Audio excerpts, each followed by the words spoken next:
This is the part where I give a disclaimer. So if you're squeamish at the sight of blood, this is obviously simulated blood. Correct. So it's not real blood. We didn't go get blood packages from the blood bank. But if you are squeamish or if this kind of stuff bothers you, then this would be a good time to click off the video. But if you're here to learn and you want to learn how to pack wounds and how to put on a tourniquet correctly, then stick with us. Hey everyone, welcome back to TriggerSmart. I'm here with Shawn. He's a senior instructor here at 88 Tactical. And what are we going to be covering today? Today we're going to be covering some basics of tactical medicine. Which is very important. I agree. So now a lot of people will say military, EMTs, those type of people need to know this stuff. But there have been a lot of situations, for example, like the Boston Marathon bombing, where people were saved because everyday citizens knew what to do. They didn't have tourniquet and things on them, but they made tourniquets out of other things. Right. So I guess what would you say is the most important piece of TAC Med for civilians? Well, I mean, a couple things. I mean, frankly, why it's important is time. You look at the average response times, across the nation as far as EMS or police go, and somewhere between 4 and 8 minutes. And, certainly somebody can bleed out faster than that. Someone in cardiac arrest, for every minute they're in cardiac arrest and don't get CPR, there's a 10% reduction in their survival or survivability. So and brain damage as well. Correct. Yeah. And so it's time. And if your strategy or plan is to rely on 911 to save the day, you're going to be pretty much disappointed every single time. You're going to be in trouble. Yeah, and I've been working in EMS professionally for 33 years. Oh wow! And so I understand the professional side of the business very well. But I also know that the people that are going to make the biggest difference are generally the people that are there when something happens. All right. So in your courses, you follow the TECC guidelines. Correct. But then there's also the TCCC. So what's the difference between those? Yeah. So the difference. So TCCC is Tactical Combat Casualty Care, and those are the guidelines that the military follows and teaches. And it's based upon the resources that the military would have. TECC is Tactical Emergency Casualty Care, and that's basically a civilian or law enforcement version of TECC. It's the medical side minus the military assets, if you will. So same effectiveness, correct, just less cavalry. Yes, okay. Exactly. Got it.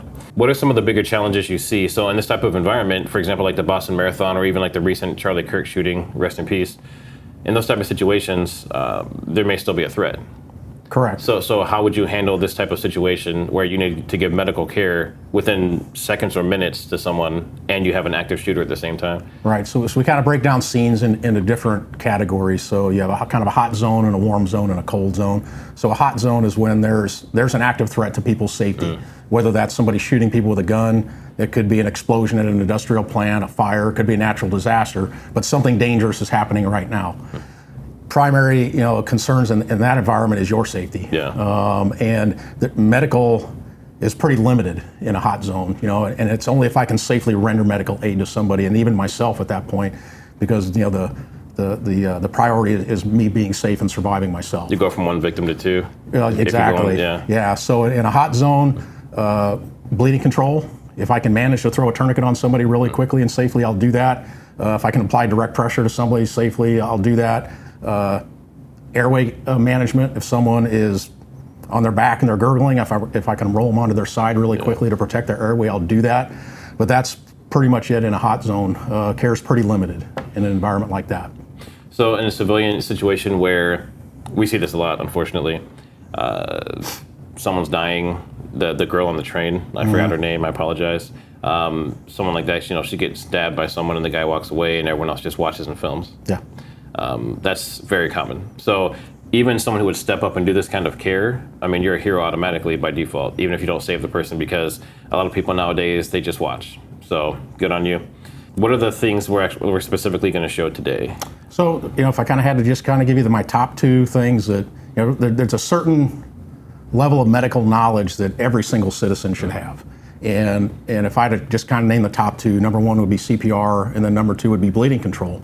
You mentioned that incident that happened, that young girl got stabbed in the neck. I believe, just from what I've seen, that everybody else has seen, I don't have any special knowledge of that incident, but just from what I've seen, that appeared to be a preventable death. That if someone would have intervened quickly, she probably had a really good chance of surviving that. And statistically, almost 200,000 people die every year in the United States from trauma.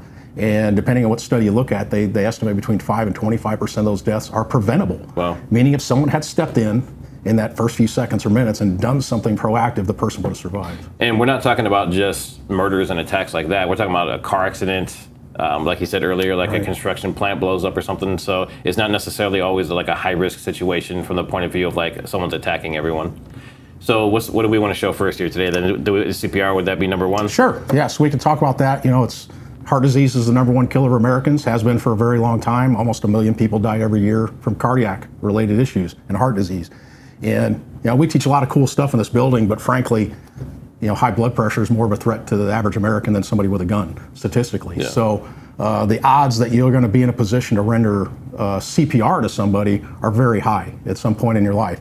And so when someone suffers a cardiac arrest, their best chance of surviving that cardiac arrest is immediate CPR. And so I would suggest if you haven't had a CPR class in a while, you need to get into one. It's 3 hours of your time. Everybody can find 3 hours if they really want to. We offer that class at least once a month here in this building, whether you take it from us or somebody else, as long as it's approved by either the American Heart Association or the Red Cross. I think something that prevents people from doing CPR a lot is they're afraid to do breaths. Yeah. And so it's like, oh my God, I don't want to put my mouth on this person. Diseases. And exactly. Yeah. And I don't blame you one bit. I wouldn't necessarily do that either.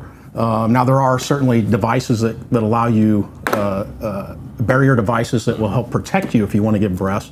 But in the absence of a barrier device and the absence of you wanting to put your mouth on this person, you don't have to do breaths. You can actually do hands-only CPR, and it is incredibly beneficial to this person in cardiac arrest. So if all you're going to do is compressions, that's okay. Statistically, across, it's pretty much nationwide, only about 49% of people that need CPR actually get it. So less than half the time when we show up on an ambulance, there's a bystander doing CPR on that person, which does not give them a very good chance of survivability. So hands-only CPR is a thing, and it's perfectly appropriate to do. So I have a question here. So I know they went from the breaths and the compressions to hands-only. Right. So was the reason for that because people were doing the breaths incorrectly? Or is it because they think that there's enough oxygen being circulated during that time period to keep them alive until extra help comes? Well, I think most people were afraid to do CPR, period. And so now the breaths can be important. And when you come to we do a heart saver CPR class here, we will teach you how to do breaths because there are certain classifications of people who those breaths would be really beneficial for. So for instance, somebody that drowns or somebody that has a drug overdose or somebody that chokes, the reason they suffered a cardiac arrest is because of lack of oxygen. Yeah. So breaths would be important to that person if we can deliver them safely. In the absence of being able to do that safely, hands-only CPR can be effective. Now, and it's just we've gotten smarter over the years how we learned, things we've learned. And actual compressions, cause some changes in interthoracic pressures, and we're actually getting a little oxygen exchange just with the compressions themselves. There's more circulating oxygen in most of the people that have medical causes of cardiac arrest than we used to believe. Interesting. And so it's just we've gotten smarter about it. And so we didn't go from breaths and CPR to hands-only CPR. It's just hands-only CPR is now an option. In the absence of being able to safely give breaths. And definitely better than nothing. Absolutely. Any CPR is better than no CPR.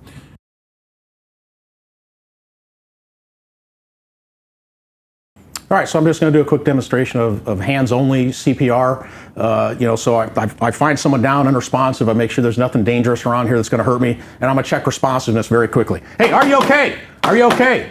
If they move, speak, or blink, they're responsive. If they don't move, speak, or blink, they're unresponsive. At this point, I'm going to call for help. Hey, call 911, find someone to get an AED if it's available. If I'm by myself, I'll call 911 on my phone, I'll put it on speaker mode, and then set it down and be able to talk to the dispatcher while I'm doing what I'm doing here. Checking, person's unresponsive, I want to check for breathing, so I'm basically looking at the chest for any rise and fall. I'm going to do that for 5 to 10 seconds. If the person's not breathing, I'm going to start compressions. I'm basically going to take my palm, put it in the center of the chest, lay my hand over the top. I want to get my body weight and shoulders over the chest, and I'm going to press down, hard and fast. Okay, so to do effective CPR, you need 4 things. You need compressions that are deep enough, which on an adult is 1.5 to 2 inches. You need compressions that are fast enough, 100 to 120 compressions a minute. You want to allow for full recoil of the chest, and then you don't want to interrupt compressions once you start from more than 10 seconds. Okay, and again, it just basically looks like this. Now, a lot of people will ask about speed. Correct. And so the 100 to 120 beats per minute or compressions per minute, that can be a little hard to estimate in your head without some type of a reference. Now, when you come to a CPR class, the CPR dummies will have some type of a feedback device that shows you that you're doing it at the proper rate. Now, certainly a real person, you're gonna have to be able to estimate it. And so a real easy way to do that is to kind of have a song in your head that is about 100 to 120 beats per minute and kind of play that through in your head. Now, like I said, I've been doing this a long time, and the Staying Alive, the Bee Gees song was kind of the one that they used to teach everybody. But if you go to the American Heart Association's website, they've actually got a list of even some more modern songs that are in that 100 to 120 beat per minute range. If an AED is available, get it. Anybody can use an AED. They're very simple. Open it up, turn it on. It's going to tell you what to do. All right, so this was obviously demonstrated on an adult. Correct. So if you were interested in seeing a child as well, let us know down in the comments and we can certainly get another episode going.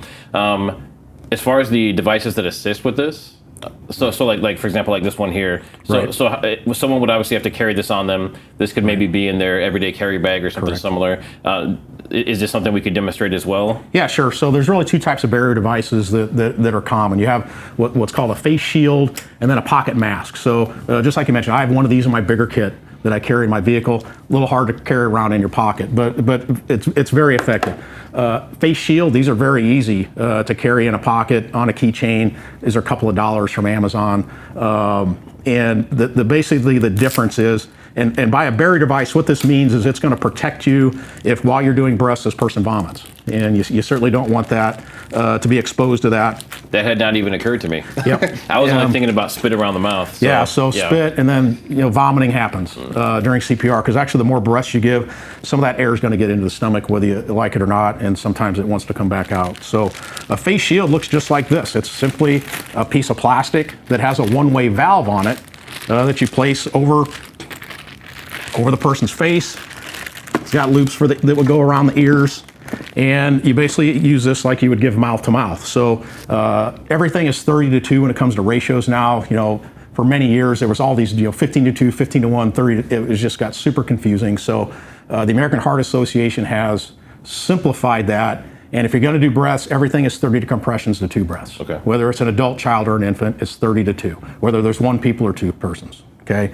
So I would get to my 30 compressions. Basically going to tilt the head back, lift the chin, pinch the nose closed, and then I would breathe through the valve and watch for the chest to rise. And give my 2 breaths. So now when you're doing this, for adults it's not as much of an issue. Right. But is there a certain amount of air, like for example, if I take a huge, full, deep breath, obviously all shouldn't be forced inside of them, correct? Correct. So it's a normal breath. So normal breath for adults. When we start talking about children or infants, really what you want to see is the chest start to rise. And adults the same way. Once you see the chest start to rise, that's enough air. Perfect. Okay. Now, like I say, these are convenient, they're cheap, still a little intimate. I'm still putting my mouth on this person's face. It's personal, okay? You're best friends now. Exactly. Versus a pocket mask. When this comes out, basically you pop it into shape. The valve may or may not be attached to it. Basically, you take that, it only goes on one way. And it's a one-way valve, and now you got a little bit of standoff. Interesting. It's a little more, maybe psychologically, a little bit easier to use. But basically, same thing. I get to 28, 29, 30 compressions. I'm going to tilt the head back, lift the chin, and then I'm basically going to take my index finger and thumb. I'm going to wrap this around, press it tightly into the face. Make that seal. Yep, and then I press down on this to make the seal, and I'm going to blow into it and watch for the chest to rise. And give my 2 breaths. And like I say, mouth to mouth is still a thing. If you're comfortable putting your mouth on this person's mouth, go for it. I got a list of about 3 people in the world I'm going to do that to. You're not on the list, sorry. But that is an option. In the absence of that, if I'm not comfortable doing that, that's why I carry a barrier device with me, so I can render breaths to a stranger safely. But if I didn't have any of this equipment, and I don't know who this person is, hands-only CPR is where I'm going to go.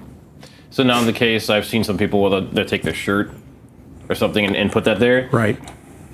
It's a barrier temporarily, right? No, that's it. Might make that's not going to protect you from anything. Because the fluids are still going to suck into it eventually. They can go through it. You can still get an exposure. There's a difference between contamination and an exposure. Yeah. So contamination is me getting somebody's vomit and blood on my intact skin or my clothes. I've been exposed to a lot of people's blood and body fluids in my career. soap and water, wash it off. It's not a big deal. Now, a direct exposure is completely different. Now, a direct exposure is when I get that person's body fluids in my mouth, in my eyes, or through a break in my skin. Yeah. Okay. You do not want to have that happen. All right. Now, there's high risk populations. There's low risk populations. There's no such thing as no risk. So make sure you're protecting yourself. So if you're in a situation where it might be high risk, and if you don't know if it's high risk, then you have the hands-only option. Now, in that case, do you just go nonstop then? Because there's the 30 to 2 breaths. Correct. So you just it's just continuous compressions until EMS can get there. Okay. And certainly, if you have help, utilize it, because this is exhausting. They tell you you want to if there's help available, about every 5 cycles you want to switch out. It's about 2 minutes. About every 2 minutes you want to be switching out, because when something the American Heart Association has really been kind of pounding into us over the last few years is the term quality CPR. So the better you do this technique-wise, the better chance the person has of surviving their cardiac arrest. So another reason why it's incredibly important to take a class, because you're going to get some practice. Yeah. This isn't a real person, but it's close. And again, the better you do it, the better the person has a chance of surviving. All right, awesome. So next we're looking at blood control. So bleeding control, yep.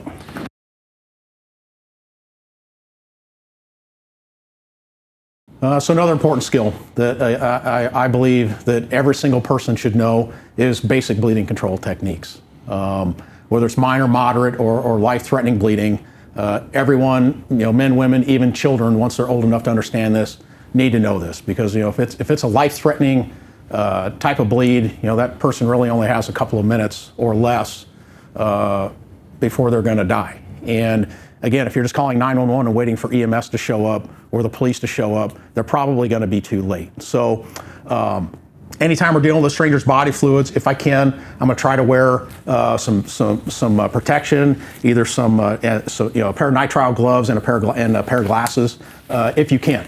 All right. The types of gloves you carry in your medical kits is important. A lot of medical kits, especially if they're a tactical kit, will come with black nitrile gloves. The problem with black nitrile gloves is if I get blood or urine or feces on my hands and I look at them with those black gloves, they just look wet. All right, it's very, very difficult to discern what's on your hands versus something that's blue or tan, purple, something like that. So if I get blood or something on my hands, it's going to be obvious. So your medical kits don't carry black nitrile gloves in them. So life-threatening bleeding specifically, what does that look like? Pulsating, pooling, moving, any one or a combination of those 3 things. Okay, and so in the absence of any equipment, I'm going to apply direct pressure.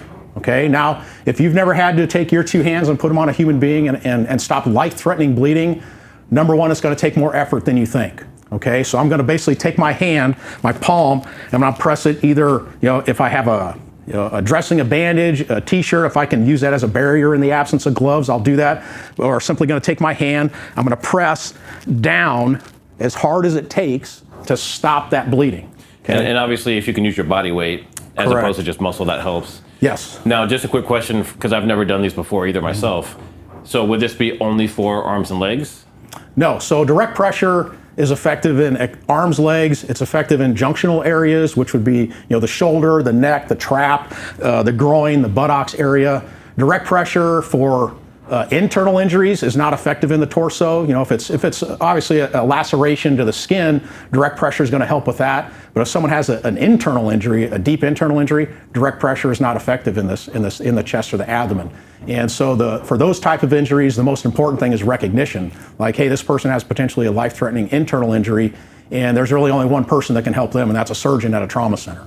Okay, so for kind of those junctional and extremity type injuries, direct pressure is incredibly effective, and that's really the main technique I've used in 3+ decades of being in EMS to control life-threatening bleeding, is properly focused and applied direct pressure.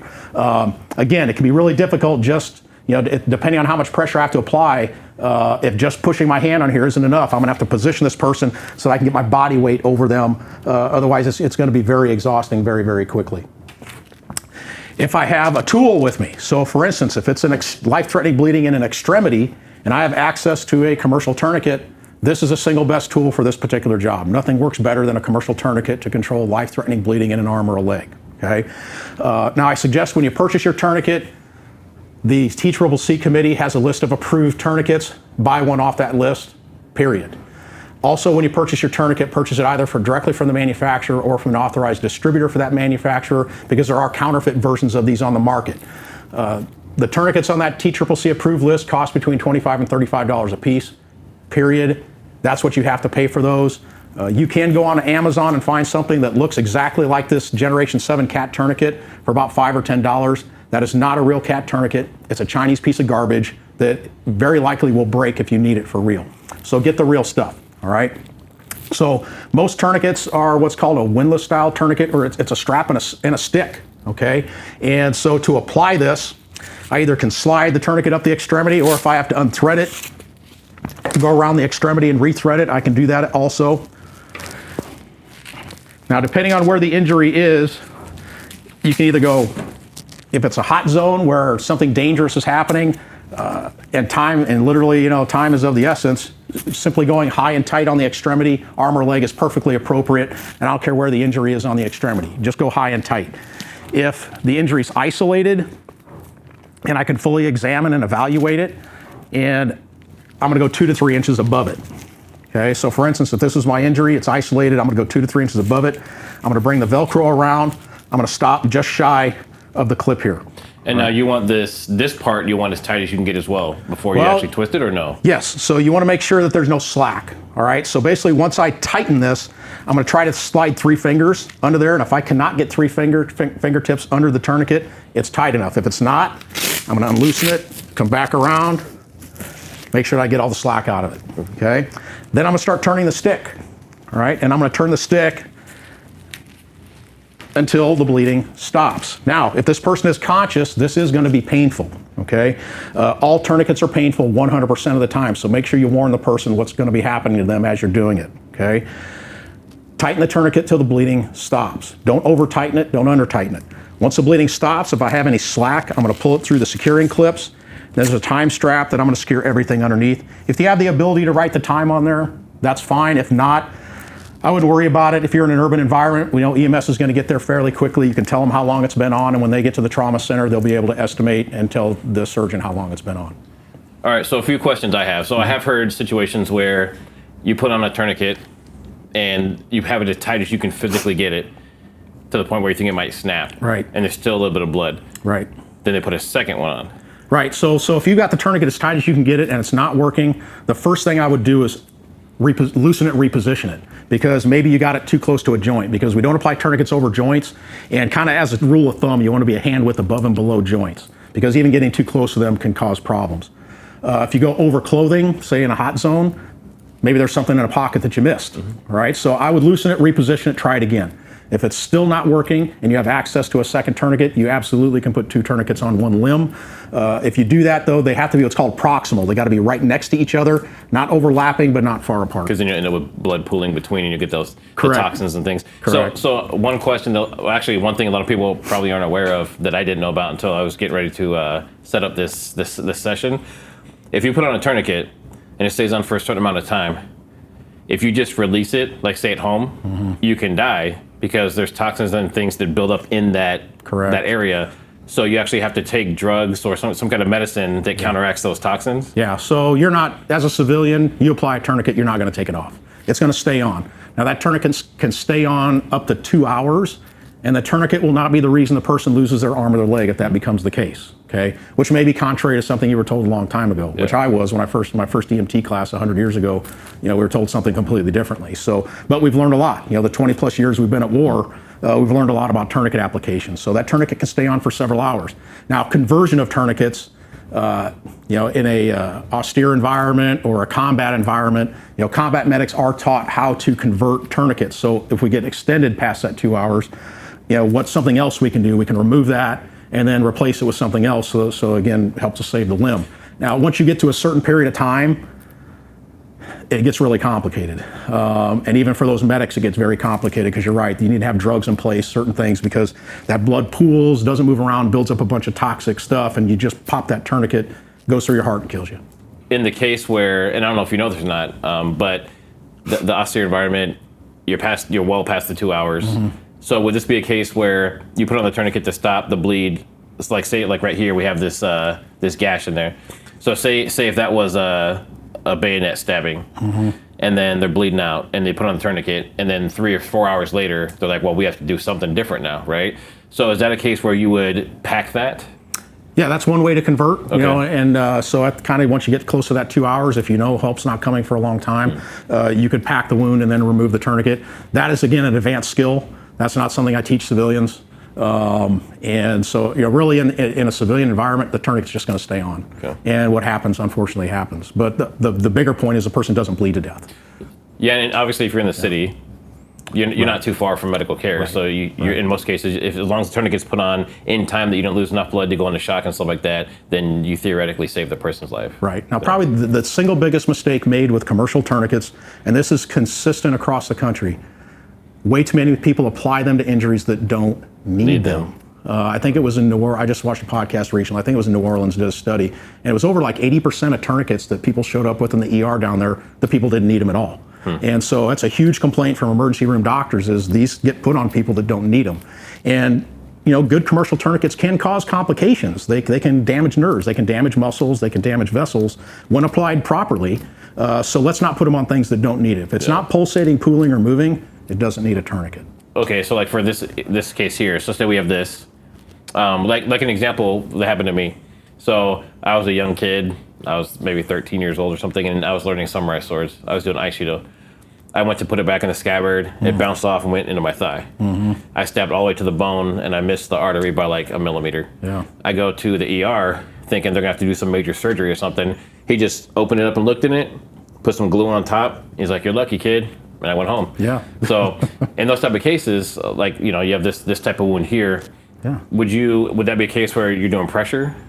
Instead of just like immediately rushing to a tourniquet? Correct. But so now, if there's not blood pulsating out of there, pooling on the ground, or moving across, that doesn't need a tourniquet. Direct pressure, and frankly, maybe direct pressure will work too, even if it is a life-threatening bleed. Depending on how close my resources are, I might try direct pressure first. And if it works, keep doing it. So is it the pulsating and the pooling and that kind of stuff is because an artery was severed? Correct. So if you're not seeing that, then most likely it's just superficial. Correct. It's veins, you know, and all that, and it doesn't need a tourniquet. Okay. All right. So let's say we have an injury that's not in an extremity, but in a junctional area. So junctional areas, we have two. We have a lower and then an upper junctional part of our body. So, you know, for instance, I can get a tourniquet on my leg about this high. So below my abdomen, in this groin, buttocks area, is lower junctional area. Tourniquets don't work there, but direct pressure and wound packing can. Upper junction, you know, I get a tourniquet on my arm about this high, but not outside of the chest cavity. So the shoulder, trap, neck, armpit, this direction is an upper junctional area. Tourniquets don't work there, but direct pressure and wound packing can. So we do teach wound packing as part of our class. So we do have a couple of kind of cool bleeding trainers, which I think it's really important if you're going to practice wound packing. It should be on a bleeding trainer, because the first and really kind of most important step is I have to get in here and I have to locate where that bleed is coming from. So this is bleeding. Obviously, it's pulsating, it's moving, and it's pooling. So that would be a life-threatening bleed. What it would look like. So now this wound is too deep and too narrow for me to be able to visually look in here and see where that's coming from. So I'm going to have to feel for it. I'm going to get a finger in here, and I'm going to feel for where that's pulsating on the end of my finger. Then I'm either going to use plain gauze, or if you have access to hemostatic gauze, either one's fine. But I'm going to take this gauze, unroll some off the end. I'm going to wad it up enough for my initial pack. Then this finger is going to come out. That gauze is going to go in. I'm going to press that down directly onto the source of that bleed, and I'm going to hold it. Okay. So there's multiple techniques to wound packing. What I'm going to demonstrate is simply what's called the alternating finger technique, where I'm going to gather some gauze, and when I'm ready, that finger comes out, that finger goes in, and I apply pressure directly onto that bleeding source. Okay?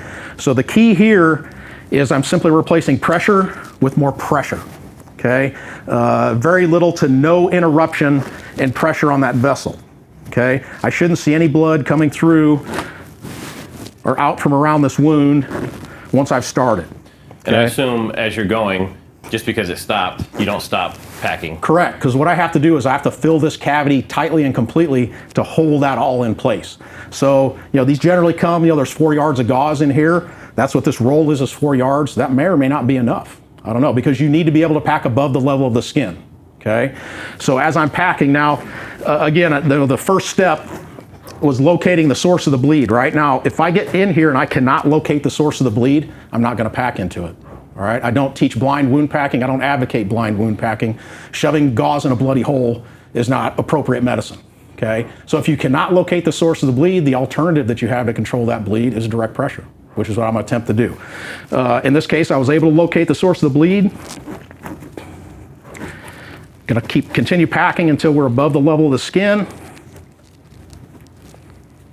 All right, once I get to here, I'm above the level of skin. If I have any extra gauze, what I was taught to do is to wad this up on top, focus it, put my palm on top, and I'm gonna apply direct pressure, okay? The primary difference between hemostatic gauze and plain gauze is this particular step right here. If it's plain gauze, I need to apply direct pressure for about 5 to 10 minutes, all right? Or wrap it with a pressure dressing to do the same thing. If it's hemostatic gauze, it's about 3 to 5 minutes, okay?